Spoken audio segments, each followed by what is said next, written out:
Okay, today we have a speaker, and Dr. Bruce McLaren from Carnegie Mellon University, and he graduated from the University of Pittsburgh and in 1999. And he has been doing a lot of work in cyber learning, and especially in mathematics instruction for middle grades, and also some public area. And his research has been supported by many grants from National Science Foundation, and his work has been well noted by many scholars. So today we are lucky to have him to join us, and so for the opportunity to learn from him. So let's get started. Well, thank you. So hello, everyone. So I'm from Pittsburgh, as Ying has said. And I was quite surprised when I got here yesterday, because in Pittsburgh we had 65 degrees and sunny weather. I got here, I was expecting shorts and t-shirts, but it's my first time here, so this is quite a surprise. But anyhow, thank you for the introduction and for having me here. So today what I want to talk about is some work that's been done in the area of collaborative learning. And I'd like to talk about give some background on this work. In general, work that's been done in collaborative learning supported by educational technology. And then I'll highlight a project that I've done, and I'll spend the majority of the talk in that area. But I want to give some background and talk about some other projects so you get some kind of an area. How many of you are aware of and know about work in the area of computer-supported collaborative learning? Just so I have some idea. Okay, so then this will probably be all new to you. That's good.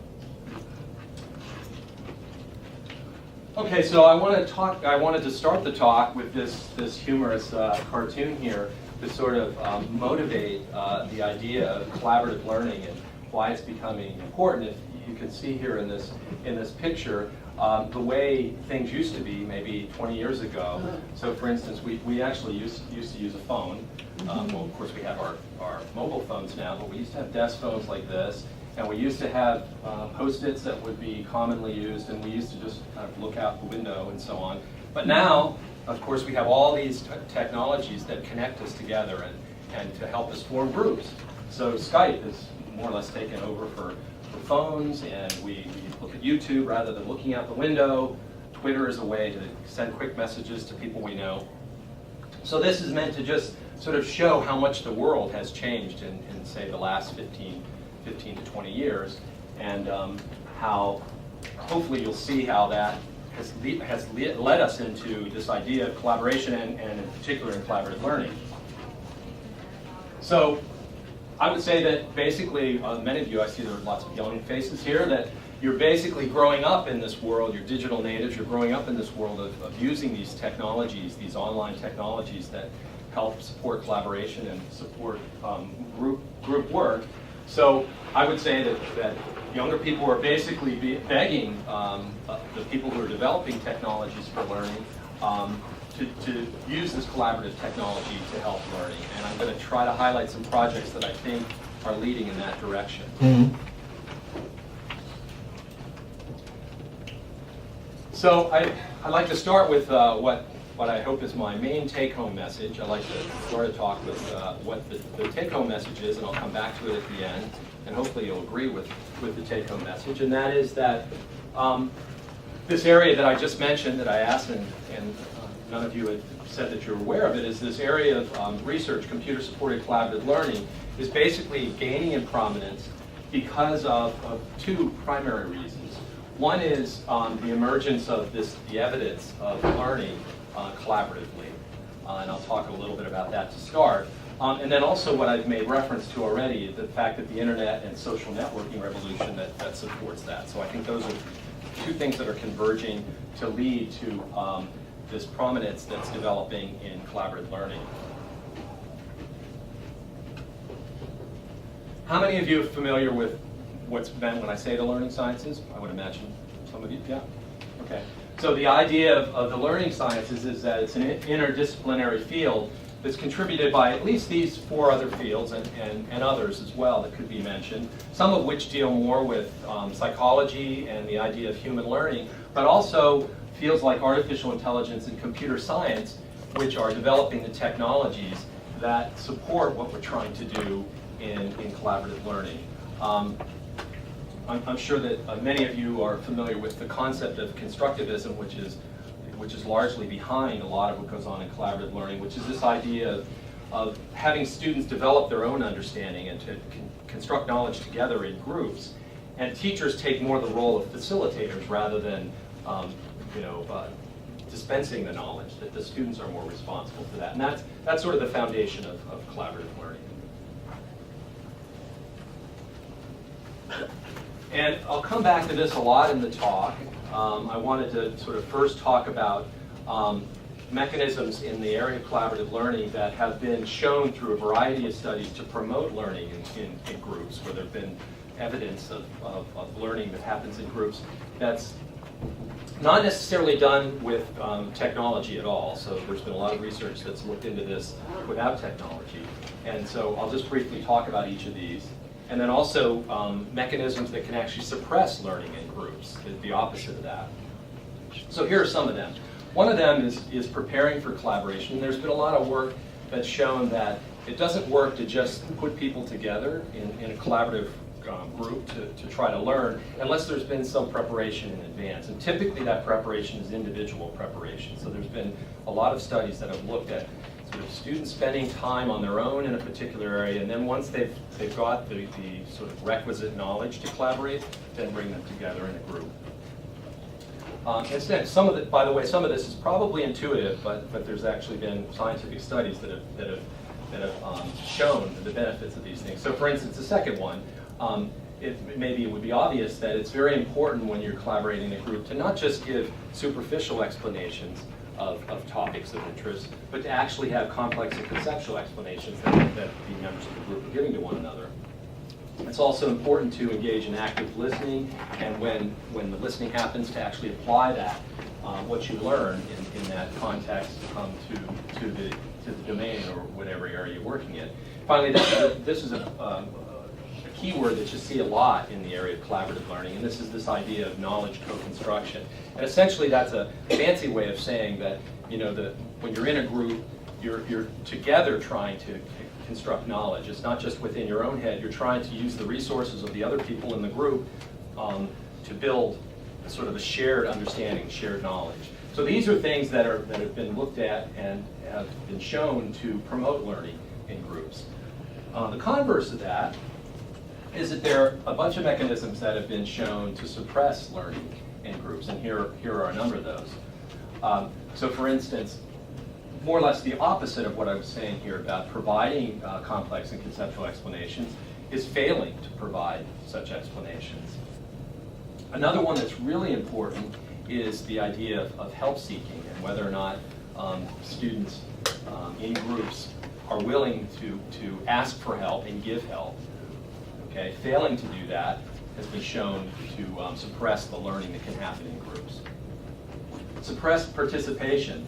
This is an important one in the sense that if you form a group where, let's say, you have one student who's known to be very knowledgeable and some other student in the group who maybe has a complex about not being very knowledgeable, maybe that less knowledgeable student is not participating in the group. Okay? And that can be certainly damaging to that student if they're not actually participating. Another one is this idea of too much or too little cognitive conflict. So you don't want to have a group where everybody sits down and agrees immediately. It's better to have some conflict and some debate about issues and not just come to quick agreement. On the other side of that, you don't want to, obviously you don't want to have just total disagreement where people are not coming together at all. Lack of coordination, not having groups working together in a good and positive collaborative way. Another one that's studied and is very negative to collaboration is this idea of having abrasive participation, so people being rude to one another, for instance. So I've laid these out, and we'll see these again. What I want to do is I want to kind of exemplify how these different mechanisms, the approaches that people have taken to collaborative learning, especially with technology, are meant to try to address these issues. Again, I mentioned this briefly a while ago, is that there have been lots of studies, and you can see that they go pretty far back, about fruitful discussion doesn't just occur spontaneously. It's not likely that you're just going to bring a group of people together, ask them to take on a task, and then it's all going to work. But there needs to be some kind of mechanisms to help structure how the collaboration happens. And some of those approaches are the following. This is one that is pretty common in the area of CSCL that I've introduced to you. It's called collaboration scripts. The idea here is that the word script is kind of like what you think of in a movie script, where there's certain roles that people have to play, certain things they have to say, there's certain activities that happen. That's what a movie's largely about, and that's where the word comes from. And so there's this idea of having roles that students or collaborators take. So you might have a role one student's taking is taking the leadership role, others are following. There might be one student that takes on the role of summarizing or being a note taker. In a peer tutoring situation, which we'll see in the talk today, you have a role of students, one student being the tutor, one student being the tutee, and sometimes they'll change roles. And in fact, I'll show an example of a system that does that. There's also this idea of the jigsaw design. Have anybody heard of the jigsaw design? Okay, so that's a very common approach whereby, for instance, you might bring together students who have complementary knowledge where they would be reliant on one another. So there's not one student who knows everything that needs to be known, but there might be 3 important pieces of knowledge, and if you have 3 different students who each have that piece of knowledge, that's a good group to form, because then they're going to have a dependency on one another, and it's more likely to lead to productive learning. There's also this idea of adaptive scripts, which is where you try to adapt to what's happening in real time to the collaboration. Another approach is called structured controversy, and that approach is where you try to supply students who are going to work together initially with different points of view. So for instance, I've done a study where we looked at pairs of students working together and discussing climate ethics, and for instance, whether the United States has an ethical responsibility to lead in the whole climate issues that are going on in the world. And there are different writers who had different perspectives on that. You might have one who believes that it's very important that the United States takes the lead, and another one says, no, there are many other issues that are way more important than that issue. And then you have students, 2 different students read those articles and then come together. So they're coming in with different perspectives, and that's what it's meant about the structured controversy. There's also a technique that's used, explanation sentence opener prompts, and the idea here is that you try again to prompt students to either answer specific questions or to have what are called sentence openers. So you ask them in a computer-mediated environment, you ask them to sort of fill in the blank of a question that starts, or a statement that starts, I disagree because. So again, you're trying to prompt them to make specific kinds of statements to one another. Another way to help guide and structure collaboration. Discussion diagramming is another one which we'll come back to, and I'll talk a lot about that in a project that I worked in, where essentially you try to create a visual representation of a discussion, both as a means to record what's happening and allow students to react to one another, but also to allow them to reflect later on the discussion that they've had. And then finally, teacher facilitation. Obviously, teachers are often in the middle of what's going on in collaboration, and you want to provide tools to allow teachers to facilitate collaborative environments. So these are all techniques that have been used to promote productive collaboration. And again, we'll come back to all of this. That's why I went through these in detail. We'll talk about how some of these systems have tried to employ these techniques to address the issues that I raised in the prior slide about promoting and suppressing certain behaviors in collaboration. So this field of CSCL basically is focused on using computers and software as a means of communication and also a common resource between students as they're working together in groups. And again, I'll show you some examples in a moment of what I mean by that. And what's really important in this area is not just what students learn, but also how they're interacting. So researchers in this area look really carefully at the type of interaction, whether it's productive interaction between students, not just whether or not they learn.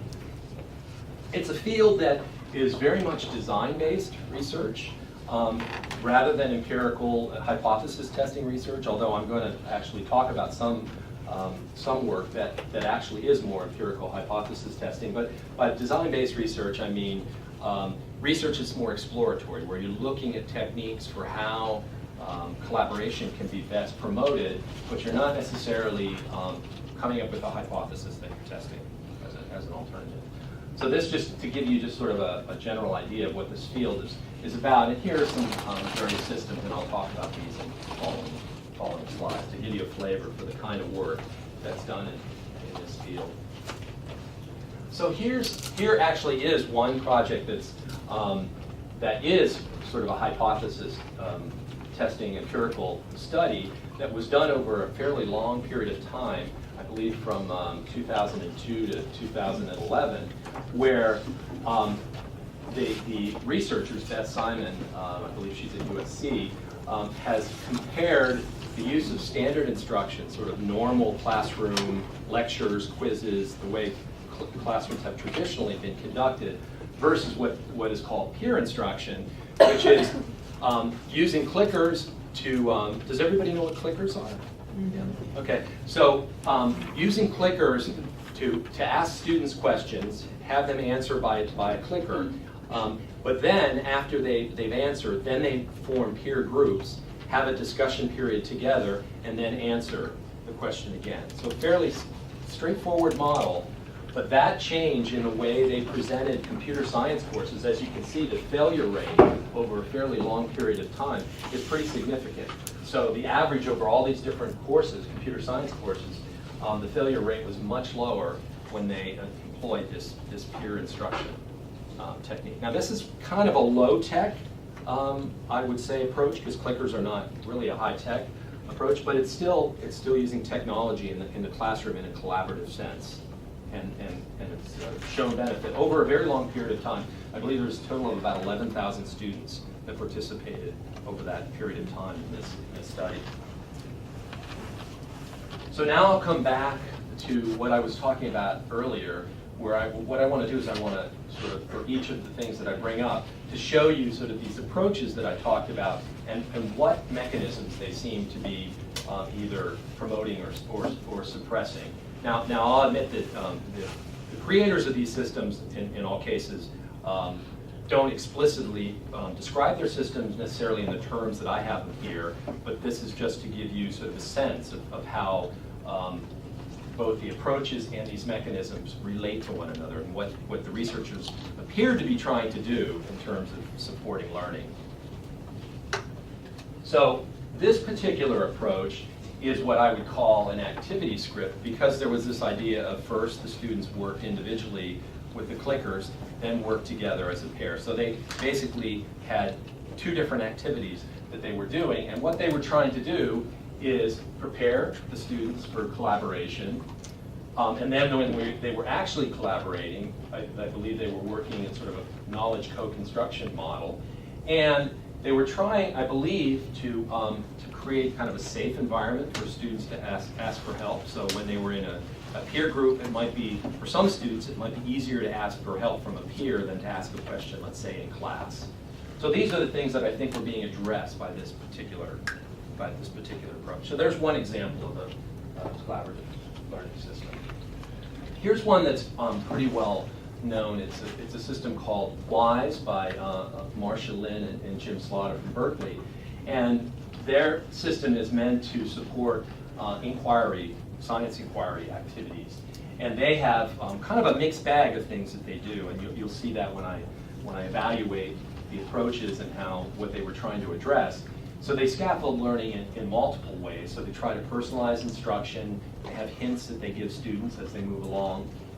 They've developed this ability to automatically evaluate essays, and they also have a discussion tool that involves discussion mapping and discussion design, which I talked about earlier.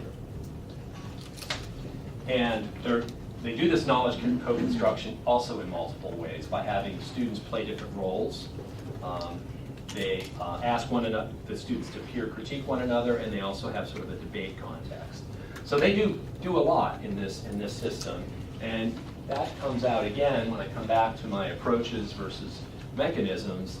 Here, I think they have multiple things that they do. They have role scripts. They have the students play different roles in the context of their system, both to prepare for collaboration and also to support the students in being able to give better explanations. They have activity scripts, different activities that they ask students to go through in their system that address these various mechanisms that either promote or suppress learning, including failing to seek and obtain help.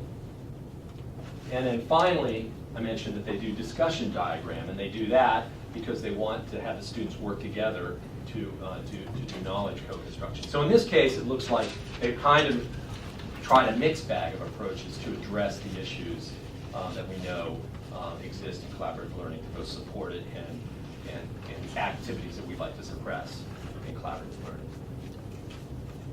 By the way, feel free to ask questions at any time. We don't have to wait until the end, so I'm totally interruptible if you have any questions, anything's not clear. Okay, the next. Could I interrupt you? As you say, that's a big activity script. Still trying to. Can you give another example of that? Another example of that? Of what like an activity script actually looks like. I'm still trying to. Well, it would be where you sort of you ask the students to take on some specific like the activity of reading something before they work, before they discuss it, for example. What would be another? I mean, basically it's where you actually try to control what the student is doing, a specific activity, and there might be multiple activities, that's only two, but there could be like different stages that they're going through. So for instance, I worked on a project that dealt with chemistry collaboration, and what we tried to do is we looked at research that showed how scientists think about doing research, and where they come up with a hypothesis, then they seek data, and so on. So what you might try to do to teach a student is to kind of enforce those steps of, form a hypothesis, collect data, do data analysis to see if the data supports the hypothesis, right? So you're trying to impress upon the student what the activities are that are relevant for whatever the problem is that they're addressing. So this is what I mean about structuring when I said earlier that it's been shown that to just form groups and have them do what they want typically doesn't work. So what you want to try to do is find the balance between providing some structure and guidance and letting them do things a little bit more on their own. Excellent. And these are. Does that make? I was just unfamiliar with the term activity script. I mean, I guess it's sort of, so you're basically, it's very structured approach to. Right, right. And not necessarily structured in a very rigid way, but at least finds. There's a task that's associated with exactly. Okay. You got it. Thanks.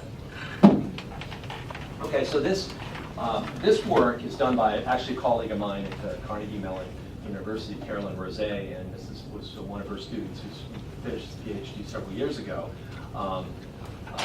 Rohit Kumar and Carolyn Rose.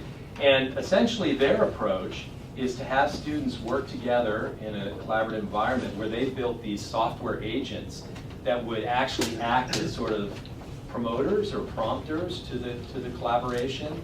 So the students are doing most of the collaboration together, but the idea of the software agent is if the students get off task, or if there's something that they could be doing that none of the students have suggested, then the software agent could propose it. Okay? And that's what the idea of a conversational agent is. And what they've found is that students learn more, first of all, with a partner, and even better with one of these software agents that support them. And in fact, the result that they've gotten is students have learned up to 1.25 standard deviations more when they get this kind of support.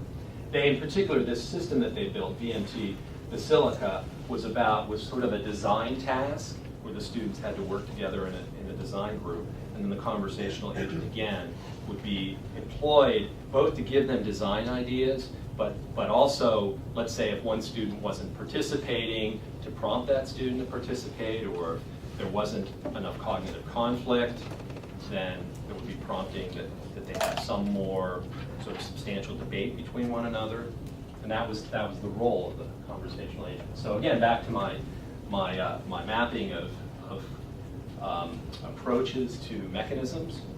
In this case, I would say this is an adaptive script. So the idea is that this agent is supposed to follow what the students are doing and adapt to the environment and adapt what the students are doing, and in a lot of different ways. So maybe they're not giving enough complex explanations, so it could prompt for that. Maybe they're not giving enough help to one another. That would be another prompt that this software agent could give.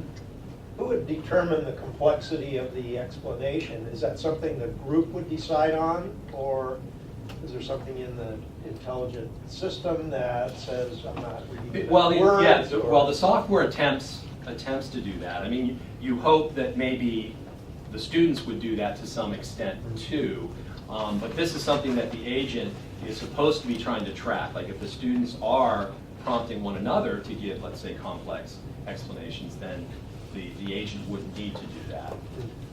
But if there wasn't explanations that had any depth to them, then that might be something that Of course, that's a complex concept for an intelligent agent to try to Right, it is. And you know, truth be told, I mean, it's not able to detect all the situations that would come up. Sure. You know, but to the extent they were able to, Carolyn's background is in natural language processing, so you know, it was the natural language that the students were using that were being analyzed by these. What I was wondering about was if, in fact, there could be an interactive element to that the group's perceptions of what they're doing interacts back with the intelligent agent as well.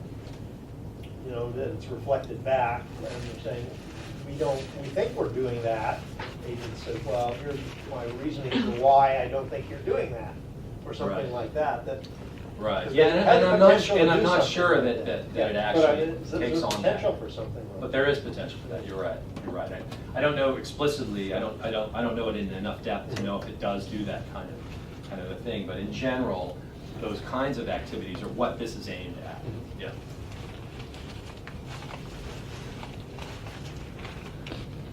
Okay. So here's a system. Actually, I worked with Erin Walker in this work, where essentially what she did is she took an intelligent tutoring system, cognitive tutor, algebra cognitive tutor, which is meant to be a one-to-one system. So you have the software cognitive tutor working with the human learner, and it tracks what the student's doing, tries to identify what skills they have or not, and tailors instruction to the student. But what she did was kind of interesting.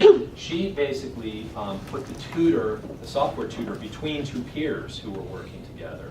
So what she wanted to do is use the cognitive tutor more as let's say, a tool to help the students tutor one another. So they're, again, you can see here, they're seated at different computers, and they're taking turns at tutoring each other, and they're both, and when you're the tutor, you're supported by the cognitive tutor. So you're seeing what your partner's doing. Cognitive tutor's telling you, well, they did this wrong, they did that wrong, and then it's up to you, as opposed to the software tutor, to actually provide the feedback. Okay, so instead of just a one-to-one, it's a three-way. So it's kind of an interesting arrangement. As you can see, some of the things that she did here is the human tutor would be the one that would actually observe and mark actions based on the feedback they're getting from the cognitive tutor, and then they could also, they have a chat window where they're talking to one another. They can classify utterances. This is similar to those sentence openers that I talked before, where they can sort of what they want to say, they can classify it in advance. And these are some of the techniques that she incorporated here. Again, peer tutors can mark steps correct and incorrect, and they can also help the tutee in the chat window. And what she found is that compared to non-adaptive support, where there wasn't the cognitive tutor that was supporting the human tutor, they found that the person supported by the cognitive tutor typically was able to improve the help given, and there was also more of an improvement by both the tutor and the tutee. So an interesting finding is actually the person doing the tutoring is learning here too. In fact, I believe in her original study, they found that the person doing the tutoring was learning more than the tutee. So I guess it's, when you teach classes, oftentimes you learn because you have to really make sure you understand the material. It's a similar kind of concept, I think. Question? What grade level would this be used at? Because that system, seems kind of complex for like a fifth grader to. Not like it's just cluttered and not very like. Oh yeah, so this would be level. It's algebra, so maybe 7th, 8th grade. So yeah. And it was done. It was conducted. I think with a large. I think it would be 500, 600 students of that age. So it was a pretty big study that she conducted. Okay. Get it? Another question? Just to answer, because I was going to ask what was the learning, so you said it's algebra. It's for algebra, yeah. So now again, back to this slide that shows the relationship between approaches and mechanisms. This is, again, an example of a role script because the students take the role of both the tutor and the tutee, and I think it's meant to address things like, are they giving effective help to one another, trying to support the help that they're giving to one another, using that cognitive tutor as a means to help give the support, and to support things like complex and conceptual explanations and active listening. So as you can see, these different, the point of my constantly coming back to this slide is to just show how these different approaches are used in these various systems and what they're trying to address. There probably is no collaborative system that uses all the approaches and tries to address all the issues. It would probably be a much too complex system. The Y system probably comes the closest to trying to mix many approaches in one collaborative system. Okay, so now what I'd like to talk about, and in more depth, is a project that I was involved in called Argonaut. I spent some time, I was fortunate, I had about a 4-year period that I spent in Germany where I was half-time at Carnegie Mellon and half-time at an institute in Germany, in Saarbrücken, Germany. And I worked on this project where what we were looking at is how students learn critical reasoning and argumentation in a classroom setting, and this project was done across a number of countries. It was a very large project. And if you're interested in finding out more about this, or you can write this down if you like, or you can just contact me and I can send you this paper that'll describe in more detail what I'm going to kind of summarize here in most of the rest of my talk.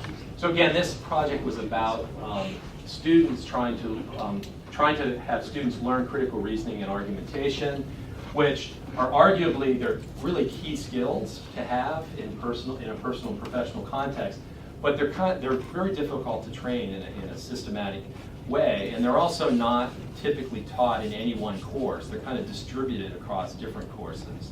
So even though it's a very important skill, I think most people acknowledge that, it's not typically taught in a single course. So it's an important area, I think. And the general technique here is to use graphical argumentation tools.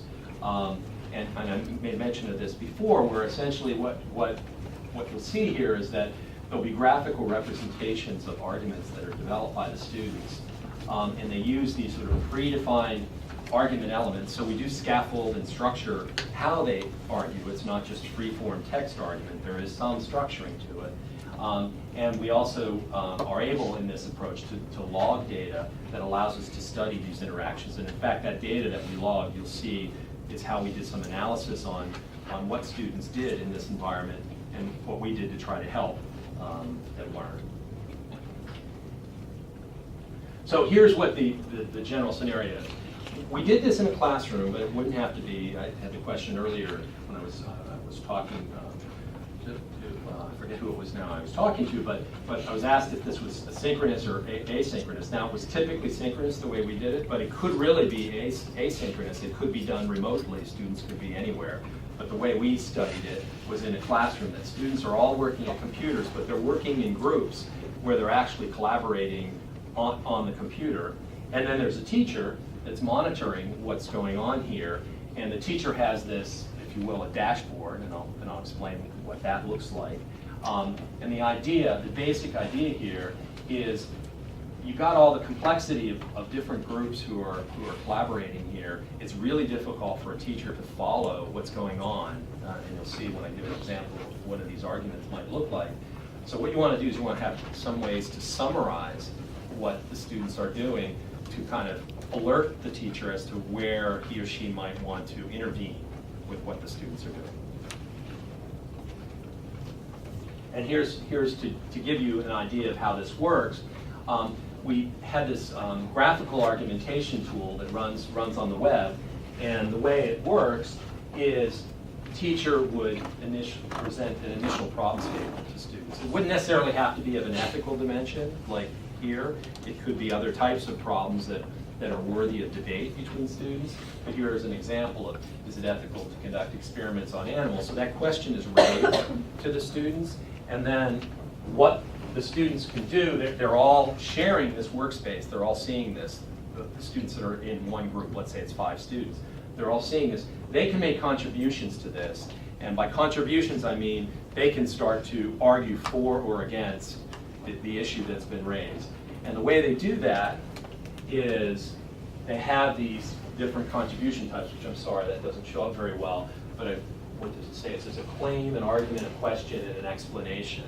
So the idea is they drag and drop one of these shapes into the workspace that constitutes, okay, here's what I want to do. I want to provide an explanation, or I want to make a claim.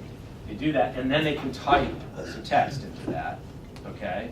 Then what they do is they can link what they've just created, the shape they've just created, to another shape. So it might be directly in response to the original question, or it could be in response to what another student has said, okay? So, and there's different relation types too. So the examples here are link, support, and oppose.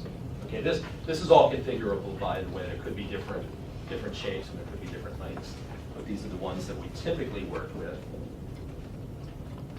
And then the idea is that there's these patterns that are created. So there's the problem statement, there's a reason claim, and then there's a counterargument to that, for instance. Okay, and you can imagine even more complex patterns developing. And in fact, this is often what the sort of end product is that you've got this relatively complex graphical representation.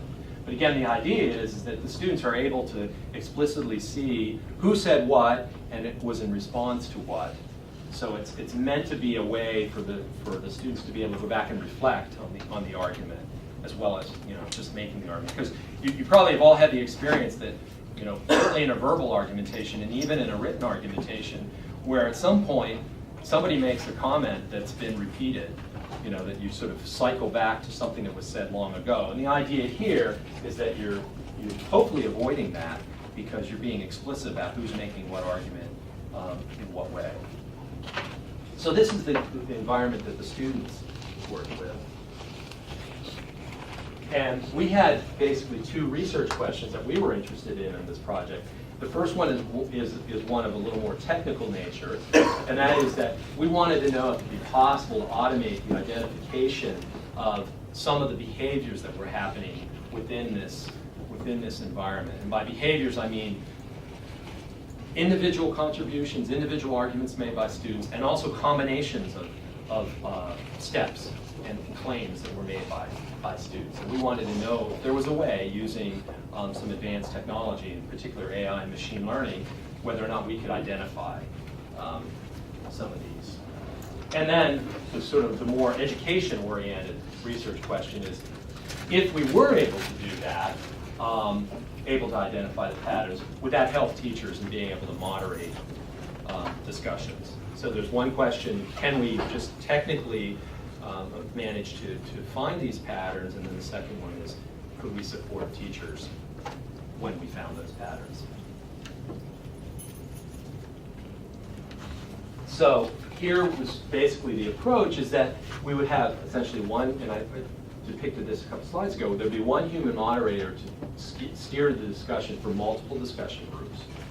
And we wanted to have this tool that would support their awareness of what's going on in all these groups, but not just in the the great detail, but ways to summarize it so that the teacher could act accordingly and could intervene accordingly. So we developed this tool called the Moderator's Interface, which we kind of broke that down into what we call the shallow loop and the deep loop. The shallow loop consists of fairly simple indicators, and these are things like, how often does student X contribute to the workspace? That's a pretty easy thing to calculate. You can easily log and see whether a student is making contributions. And then we have what we call the deep loop, which were more complex indicators, and that's what I was referring to just a moment ago, where we try to find patterns in the activities, not just whether students are contributing, but how are they contributing and what's the relationship between the contributions that they're making. Here's what this interface looks like, and the idea is that the teacher is able to click on any of the groups that are currently active, and then when they click on a particular group, they get to see the argument workspace that group has developed to that point. And then they have some indicators over here. So here's a representation that shows, we've got a group of 5 students here, and the idea is the thickness of the link between any two is how much they're interacting with that person. Okay, so Henry and Bill have interacted a lot more between themselves than Henry and Jane, for instance. The Jane being on an outlier here means Jane has made less contributions. So this is sort of a visual representation to try to follow what's going on in this workspace. And then there are other activities that we look at too, like what kinds of shapes are being used. Are they making lots of claims? Are they making lots of arguments? And so on. So these are what I was calling the shallow loop, the relatively easy things to calculate. Then we, again, we're looking at trying to identify deeper patterns of behavior. And the way we did this is, so for instance here, I think we were looking at what we call chain of opposition. So we found some set of those in the workspace. So here's one that's just being highlighted. And then wherever there's a dot, that means that there was another chain of opposition. So the idea is that the teacher could click on the dot and then they'd see, okay, there was a chain of opposition here, there was a chain of opposition there. So here's where we were trying to, again, find those more complex patterns and allow the teacher to investigate and to see what kinds of interactions the students had with one another. And so now I'm going to tell you a little bit about how we did the deep alerts and how we were able to identify these patterns. So we basically use theories of critical reasoning, argumentation, dialogism. We had 2 experts on the project, Baruch Schwartz and Rupert Wegerwith, who have looked at this, not necessarily from a computer or educational technology perspective, but just more generally, what are sort of activities in student argumentation that are worthy of being identified. And basically what we had our experts do is agree on what patterns do we want to look for. You know, what are relevant salient patterns in student discussions. And we basically had our experts code these discussions, and then we evaluated iterator reliability. So more than one expert coding. So in other words, we first defined the patterns we were looking for, and then we actually took real discussions, classroom discussions, and then tried to code those discussions, and then compare how different experts agreed or did not agree on patterns. And some categories were actually eliminated if we didn't have enough iterator reliability. Does everybody know what I mean when I say iterator reliability? Okay. And the way we looked at this is we looked at both what we called shape level patterns, which were just individual contributions. And we had a couple of categories there: topic focus, whether students stayed on topic, and whether they made a claim that was reasoned. We also looked at what we called paired shape patterns, and that was any pair of nodes in the network. And there we had these various categories that we looked at. Again, this all came from sort of argumentation theory and what you would look for and what you want to see in reasoned argumentation. And then finally, we looked at what we call cluster patterns, which were more than two nodes connected. And this kind of took us into a whole different area in terms of technology. We used supervised learning. So let me stop for just a second. When I say supervised learning and machine learning, I know this isn't necessarily a group that would know about machine learning, but do people know what that means when I say supervised learning? That's the kind of learning that, like when you go to a website to buy something, typically that's when they try to make suggestions to you, that comes from supervised learning. What they do is they code lots and lots of instances of people who buy things, and then they run these machine learning algorithms to try to figure out, well, what's the most likely thing that you're going to want to buy given your characteristics. So companies like Google and Yahoo and so on apply that type of learning. It's kind of traditional machine learning, and that's what we did here. For these cluster patterns, we had to use more advanced algorithms because it's just a much more complex problem in ways that I'll describe in just a moment. And basically what we did is to bring this all together as a reality. Once we created what we call classifiers for each of these different types of patterns, we deployed those into a web service, and that's what provided what I showed earlier, the indication on the screen of different patterns of interest. And so just to give you an example of what some of these categories are, so a reasoned claim might be something like this. Today they're resistant bacteria because of unnecessary use of antibiotics.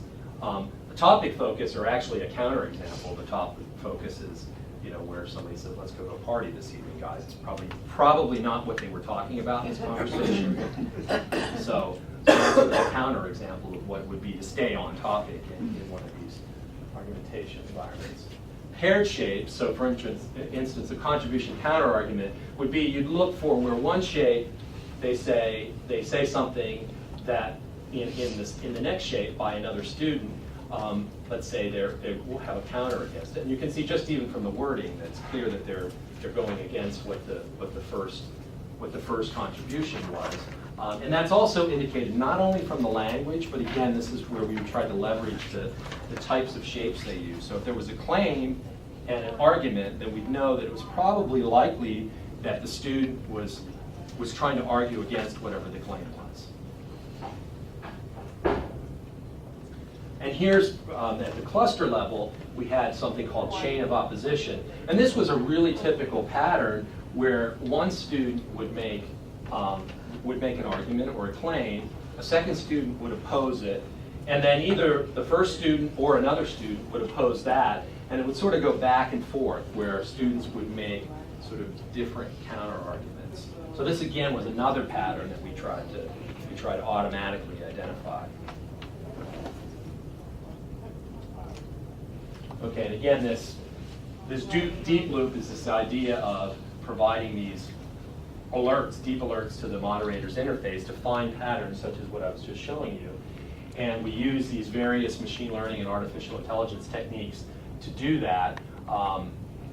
Machine learning, which I was briefly explaining earlier, supervised learning. But we also had to use text processing because there's language being used here. Now, we didn't do deep natural language, but rather we used techniques where we would look at single words and pairs of words and parts of speech constructs, which is kind of a shallow way of analyzing language, but we wanted to see how far we could get and how successful we could be with techniques that are more, let's say, practical to use, because full natural language understanding is still beyond what computer science and AI is able to do.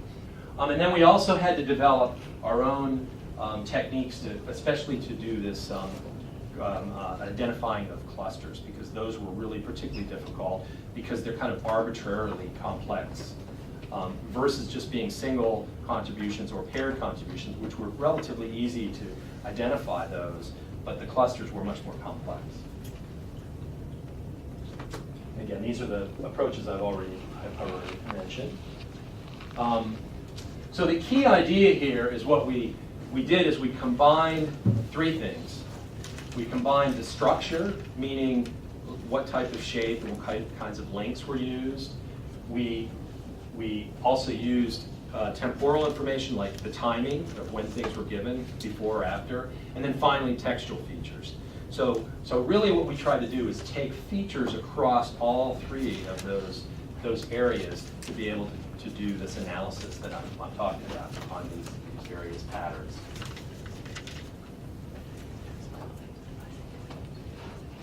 And the process that we went through to do this is, first of all, we collected data from classrooms. So we had students use tools like I showed earlier, like the shared space where they're developing arguments.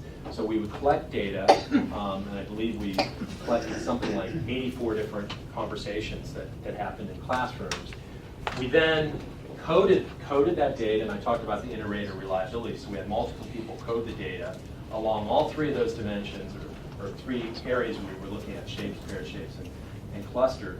Some categories were eliminated because we weren't able to get good iterator reliability. So there are particular patterns that are really, really difficult to identify, so we had to eliminate those. Then we did classifiers is a technical term that's used in machine learning. That's basically the thing that comes out of once you've coded data and you've now run it through machine learning algorithms, you have this piece of software that's now hopefully able to classify new instances based on the old data that you've given it. And again, the features that we provided were these three types of features that I mentioned. And then we did sort of a systematic experimentation with the different parameters and algorithms to see how good we could make the classifiers, how accurate we could make them in the context of these environments with argumentation. And then we would include those with the deep loop, and then we would apply those to new classroom data. So use old data, build the technology that you want to use to classify, and then use those classifiers in the context of new classroom discussions. That process make sense?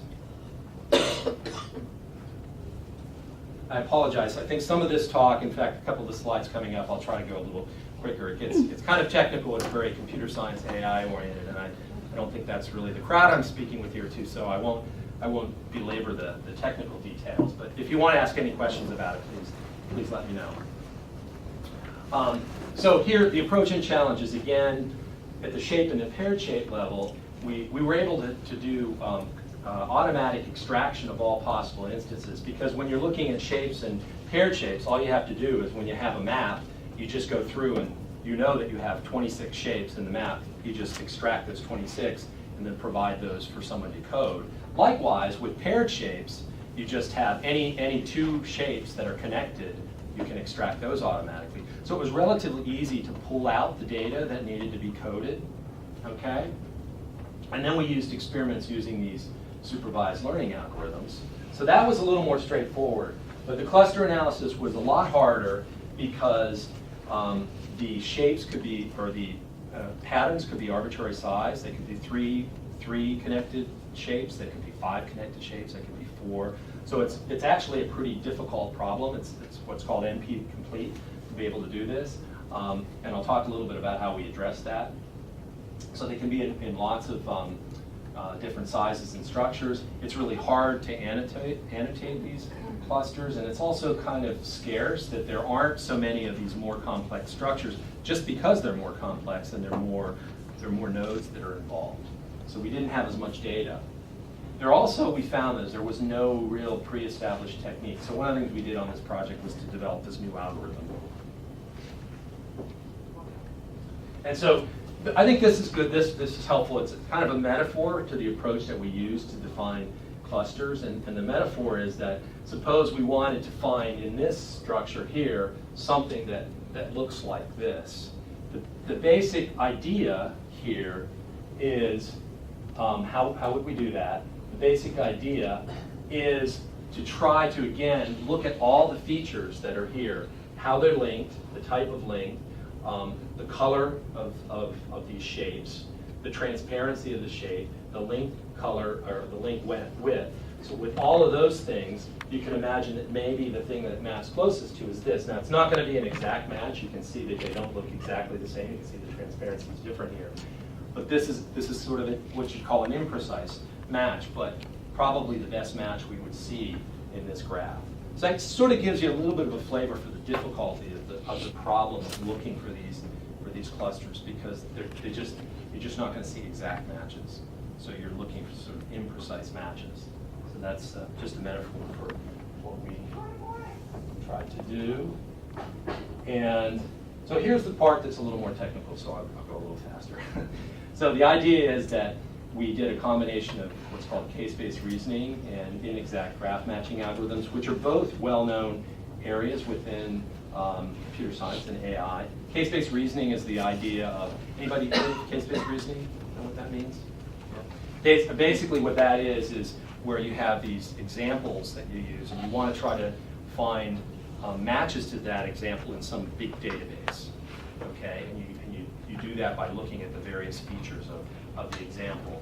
Graph matching means similar to what we just saw in that prior slide, where you're looking for, you're sort of comparing two graphs to one another, which is again, a hard problem to solve. So we use this specialized search, specialized AI search, which I'll just talk about briefly again, because it gets kind of detailed. But the idea is that we wanted to minimize the structural difference, so how much the structure between the input and what's in the graph differ, but we wanted to maximize the content similarity. So it's probably enough to say that much. That's if you think about the marbles or the connected shapes that I showed previously, that's essentially what I was trying to illustrate in that picture. And then you sort of return what are the top matches.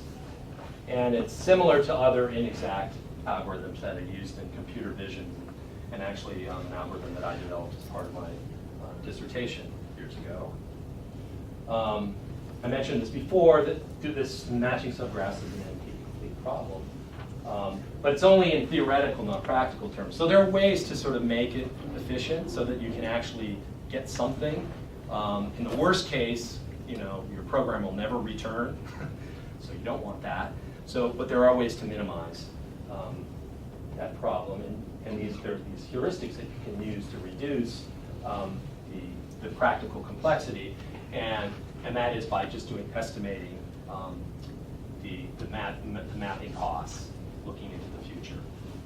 So yeah, so I'm sorry to hit you with a little bit of the technical stuff here, but I think it's important to sort of point out at least the complexity of this algorithm. So now to tell you about the experiment that we did. So we collected 84 in-class discussions from Israel, the Netherlands, and the UK, and these are the total number of instances that we used in each case. And for the shapes and paired shapes, which again, we used a different technique for those, we basically experimented with different algorithms. There are tool sets that allow you to use all these really well-established algorithms where you have your data and you can try different algorithms on your data. So it's like you're not having to develop those algorithms. They're already predefined, and you can just see which one works the best for you. And that's what we did here. Then we estimated the reliability of the classifiers by cross-validating. This is one where you basically, it's a process where you take the results from, or you use, let's say, shapes from one discussion and you compare it to all the other discussions. And then you do that for every discussion. And then you average your score over all of them. So that's a way of estimating how reliable a particular approach is. That's again, pretty commonly used in machine learning. And for the clusters, we ran our algorithm using the best 3 models against the discussion as input against all the remaining discussions. And we considered a match, again, as I mentioned earlier, matches are never precise, never exact, so we used a cutoff of 70% and fused the results of the best 3. And we had to use a different threshold or a different, let's say a different metric. We did this by calculating recall and precision. People know what recall and precision is when I say that? No? Okay. So basically, recall would be if this is your target, this is what you're trying to get, and there's a bunch of points in here, and this is your model, it's the overlap. So it's the overlap that you got in the target, so it's like basically O divided by target. And precision is O divided by model. So this is how much of what you were trying to get that you actually got, and this is if you might have overshot, you might have gotten too much. Okay, so that's the idea of recall and precision. So we use that as a metric to calculate things here. And we were able, with all of our classifiers, reach a threshold above this 0.61. I don't know that I mentioned this on a previous slide, but that's sort of a number that, from literature, that's a reasonable threshold for accuracy. And we got that, we managed to get that with all 6 of these different approaches. So in other words, we were able to find shapes and paired shapes at a pretty good level in the approaches that we came up with the machine learning. And then for the cluster classifiers and the different types of patterns we were looking for there, here we used a metric where we added a recall and precision. So a perfect recall and precision would be 2, because that would mean you've gotten exactly everything you wanted to get and you didn't get any more. That would be 2. So these values are reasonable, but the problem is that there's no real threshold. You don't know, is that good or bad? It kind of depends on the domain. And what we did is we basically compared to random clusters that were graphed, which is a very low level, but we were significantly better than getting random clusters. So our assessment was that it was really hard to say whether or not we were really accurate here, but it seemed that we were at least reasonably accurate. I think that's probably kind of a qualitative way to describe it. We also looked at efficiency, because remember I said because of the theoretical problems with the kind of algorithm we were using, it could be that you could enter clusters that would never return a result at all, which would be really bad. You don't want that. And what we found is that if we had clusters that were 3 or 4 nodes in size, that the runtime was reasonable, less than a minute typically. But if it was more than 3 or 4 nodes, it was bad. We got some really bad characteristics. Not in all cases, but in some cases. And also, if the map we were trying to run this against were really large, it wouldn't work. So there are some limits. The point of this is there's some limits to that algorithm in terms of what can practically be done. Okay, so now I'm going to just return quickly to the research questions that I posed before. So is it possible to automate the identification of these behaviors? And our assessment of this is, on one hand, we think that we got to satisfactory or better results for many of the classifiers. as I showed on the prior slide, and we also were able to eliminate a bunch that weren't successful at all. And we used these different combinations of AI techniques that I've been talking about, using structural, temporal, and textual features. But on the other hand, there's always the other hand, we use relatively small data sets. If you look at what people use, like for instance, I mentioned Google and Yahoo, they use just millions and millions of data points, and we didn't have access to that. So the number of data points we used was relatively small. The other thing that we found that was kind of a problem is that the classifiers always return a result, even if there isn't a good result, which isn't good. So one thing we really wanted to look into, and we didn't really come up with a solution to this yet, but it's something that we're still looking at, is there any way that classifiers could know when the results are weak so that they don't suggest anything? Right now, they always will suggest the best that they can find, even if the best is not very good. And there's also the concern that classifiers might be special purpose to the kinds of discussions that we worked with, the particular topic that was being discussed. Then the second research question, which was the one more about the instruction, like can these really work and help teachers in the context of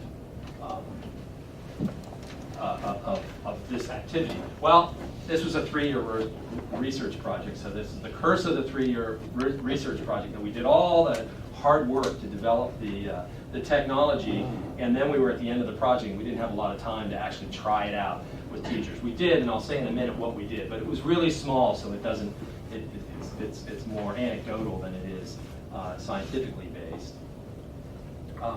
And what we did is we conducted a study where we had a teacher who moderated a session with 2 groups of 6 students. And in one case, they didn't get any of the alerts that came from these classifiers that I mentioned. And the other one, in the other group, they did have it. We found out that the students, we didn't see a knowledge gain or task performance that was different in the 2 cases. But we did see a couple of things, again anecdotally, that the teacher spent a lot less time finding answers and supporting the students, because they did get the kind of feedback that helped them support the students, even if it didn't in the end make a learning difference. And we saw at least one interesting case where the teacher didn't think that the students had been engaging in off-topic discussion, but yet when we looked at what our classifiers had found out, they had in fact been engaging with that. It's just the teacher didn't notice it in the environment. So it could have been an issue if the teacher just wasn't used to using this environment. So we still think that the tools could actually be effective. And again, we didn't have a chance to do a large classroom, set of classroom studies that could have really shown whether or not all these techniques I've been talking about really made a difference. So again, back to my chart, just to show you sort of how these different techniques in collaborative learning and how this particular project, where it fits on this schematic, is this one was about teacher facilitation, because the whole idea here was we were trying to develop these tools that would make it easier for teachers to be able to work with students and to guide what students are doing in a class. So I would say that the teacher facilitation was the key thing that we did here, and we wanted to basically suppress a lot of the issues that you see in learning in groups. So the fact that there would be suppressed participation. So if the teacher's seeing by using their moderated interface that certain students are not participating, he or she could intervene and sort of prompt students to participate. They may also see, so for instance, this is a good one, too little or too much cognitive conflict. So if we're not seeing some of those patterns appearing that should be appearing, that they're, for instance, the chain of opposition pattern, if you're not seeing that pattern, then there's probably an issue with what the students are doing. They're not engaging in enough sort of depth of argumentation. We also use this discussion diagramming idea, which I think is supportive of knowledge co-construction. So hopefully these these schematics have tried to pull together sort of the more general ideas of collaborative learning to specifically what was done in these various projects. So hopefully this has helped in that respect. So back to my take-home message. I hope that I've given you sort of a variety of different systems, and of course went in depth in the one system that I've worked on. Basically, I think that it's pretty clear that there's this evidence of benefits of collaborative learning. I didn't talk a lot about what that evidence is, but all those different promoting and suppressing techniques have had a lot of research done that support that those are important aspects of collaborative learning.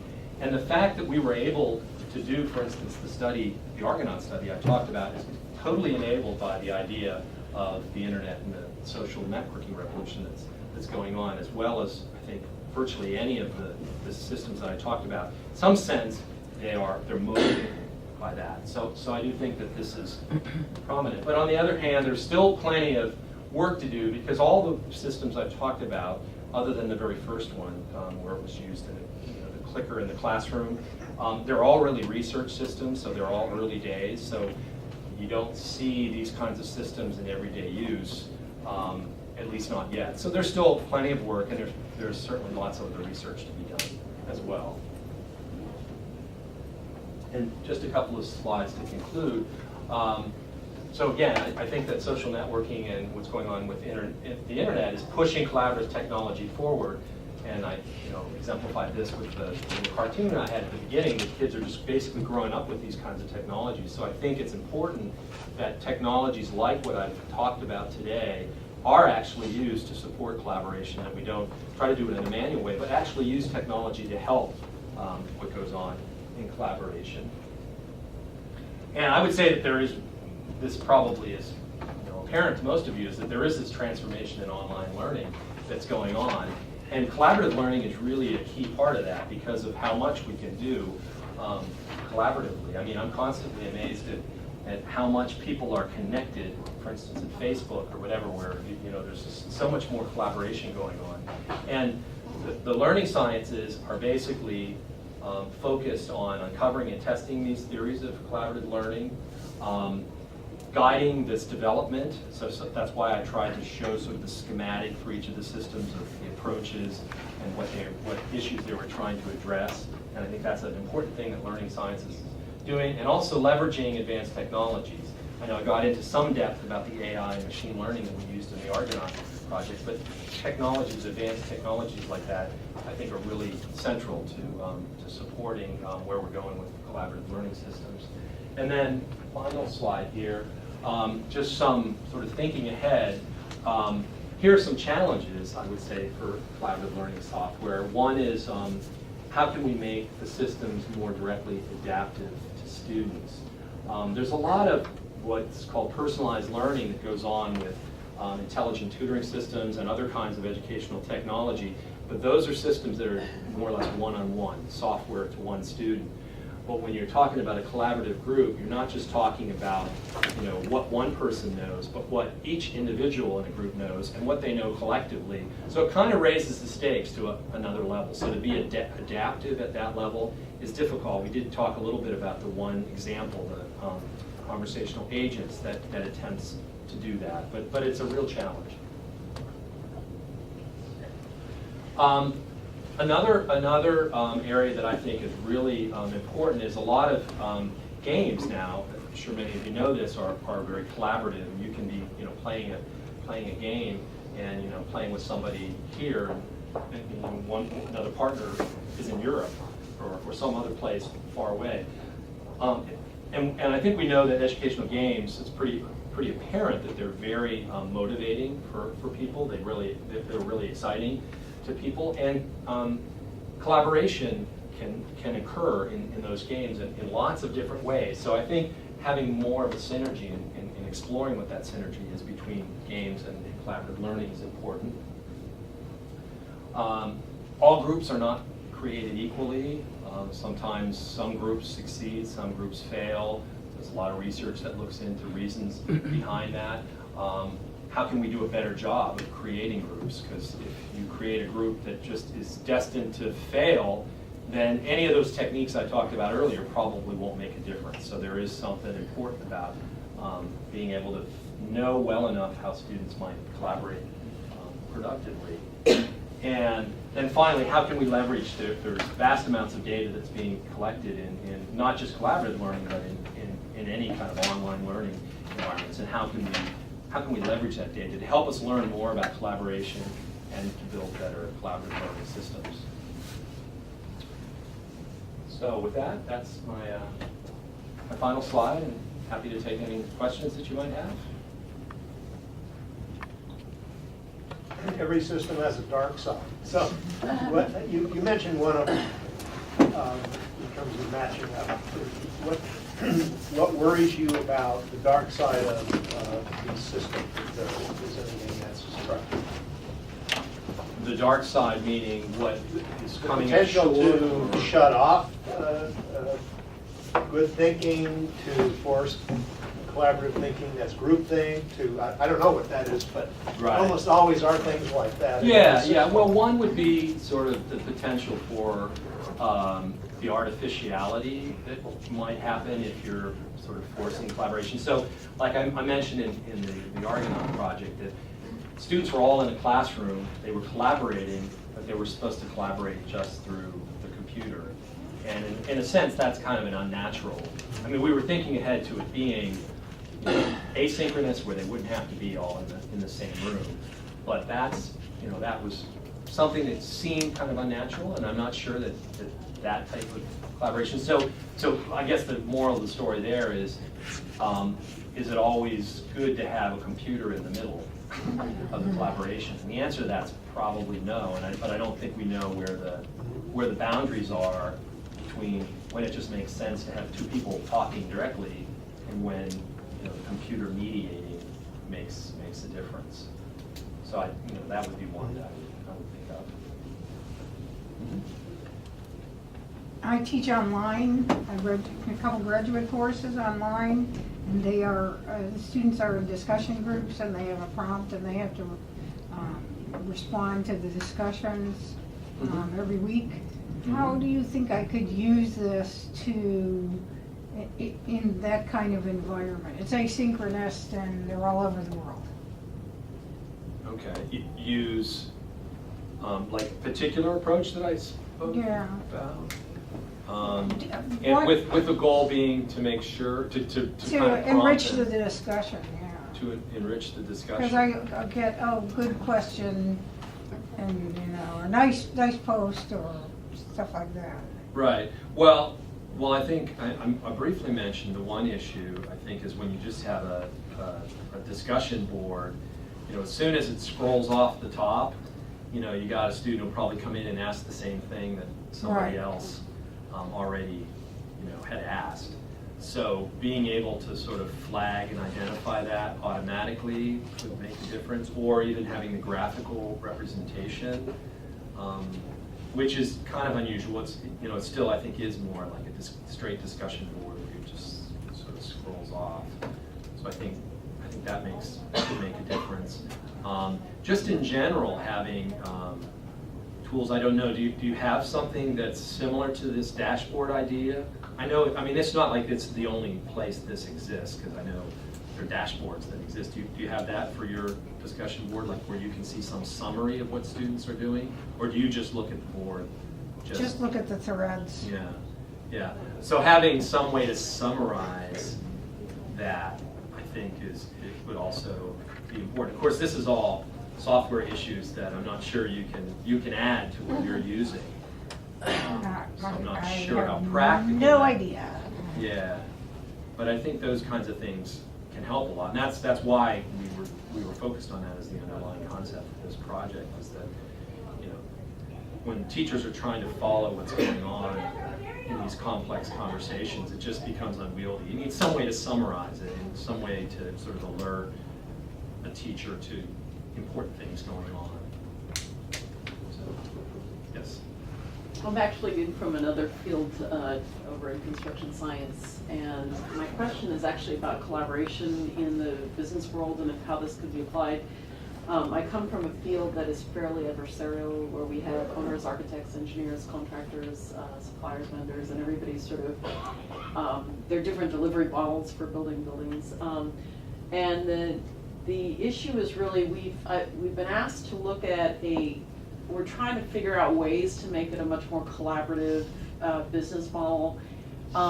In all of your examples, it seems like there's an impartial third-party facilitator, whether it's a computer or a teacher or someone who's maybe mediating all these different. And up until now in our industry, we don't yet have that. We have, like, for example, the general contractor will maybe be the facilitator, but the problem is that people then feel like, okay, well, they're not really impartial, right? Or you might have the architect who will be the facilitator, they're not really impartial. And so I guess my question is it even is it possible to have collaboration if you don't have a separate third party? Should we be working toward this idea of having a maybe computer moderated if we can't get a person to be impartial, or do we need? Do you know is collaboration even attainable if you don't have some kind of? Oh yeah, and I think so. You're probably right that the examples I gave do sort of have that sense of a mediator. But like, for instance, the idea of the collaboration scripts, that's in part intended and in some systems used as just, the software would take you through like different steps, like activities. You asked the question earlier about activities, or assigning roles to different participants in a collaboration, which wouldn't necessarily have anybody interacting or moderating what's going on, but the idea is that that's hopefully leads to better collaboration without. I mean, so I don't know. I guess what I'm saying is some of these approaches are applied without moderation and have been shown to be successful in collaboration. I don't know what particular one might work in the scenario that you're talking about. But I guess I'm saying that you wouldn't necessarily have to have a moderator, because it sounds like you're looking for a model that wouldn't have a moderator, right? Well, yeah, because right now the way the contracts are written, I mean that's an extra expense is the owner having. I guess, and that's the issue is if it's advantageous for the owner to purchase the services of a separate moderator, and that could be shown, then that delivery model it would make sense. That's why I was wondering if it is even humanly possible to create a situation of full collaboration if you don't have some sort of impartial moderator. It sounds to me like there's maybe this writing of scripts beforehand, or maybe getting people to agree to follow by the set of rules so that. There is a certain buy-in. Because when you have these structuring techniques, especially when there's no one moderating, you sort of have to have a buy-in that they're going to play by the rules of the structuring. Because in almost no approach is it, let's say again, rigid.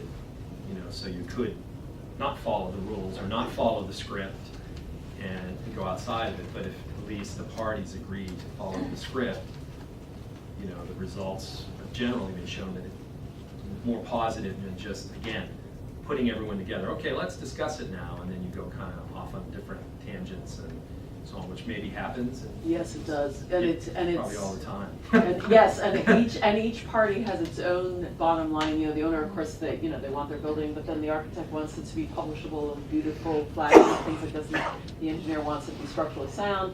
The general contractor wants to make money. It's like everybody has a different bottom line, and so they try to promote their own agenda. But anyway, this is very helpful. Do you have all of the? I should ask you this later, but that you have the mechanism that promote collaborative learning and those that suppress learning. Is that all in one paper somewhere that in your slides? I have actually referenced them. And I'm not sure if they're all in this paper, but it'll probably take me a long time to get back because I just have it. But when I first brought that up, I cited a paper at the bottom. I don't know if you saw it. I tried to capture it, but let's see if I. It'll take me a little while, but we'll get back to it. Thank you.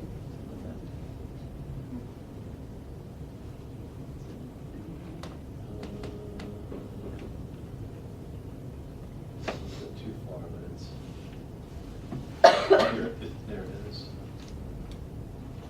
Prior slide. Yeah, there it is. It's this Noreen Webb.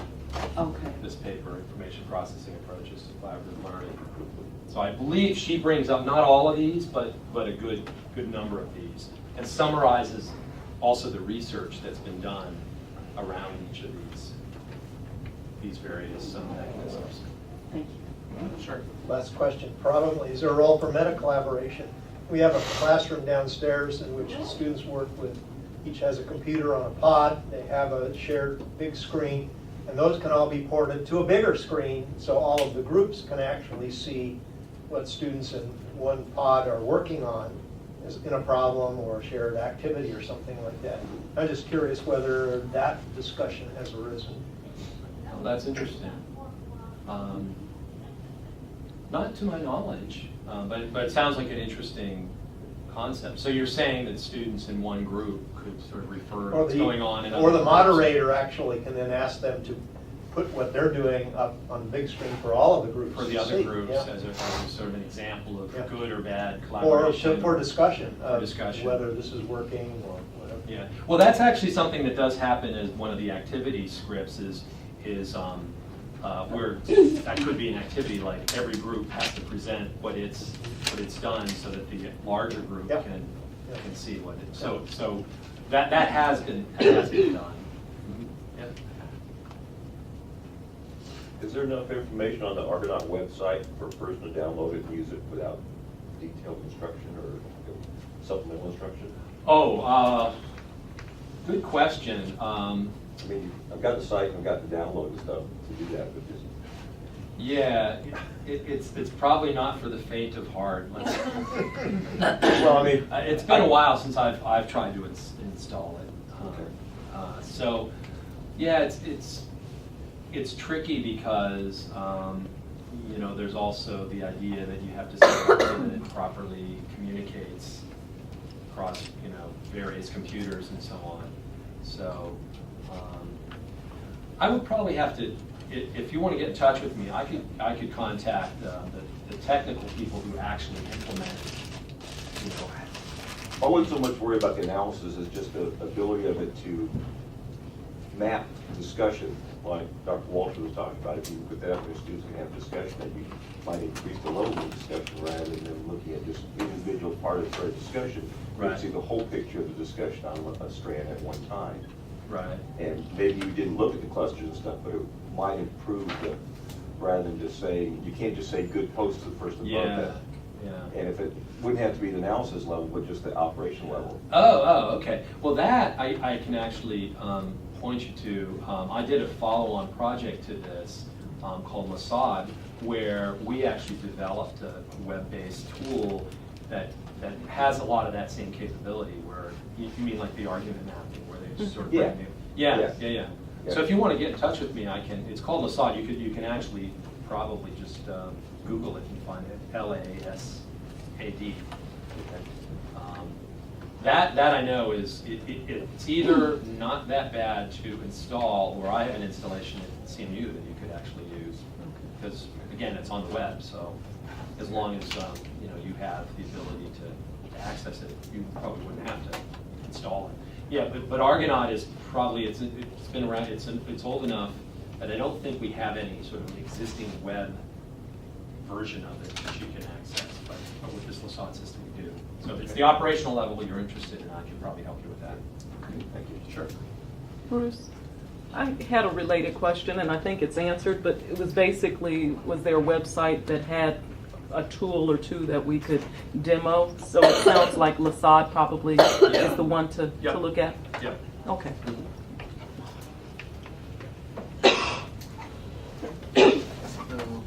Okay, thank you very much, and let's give us a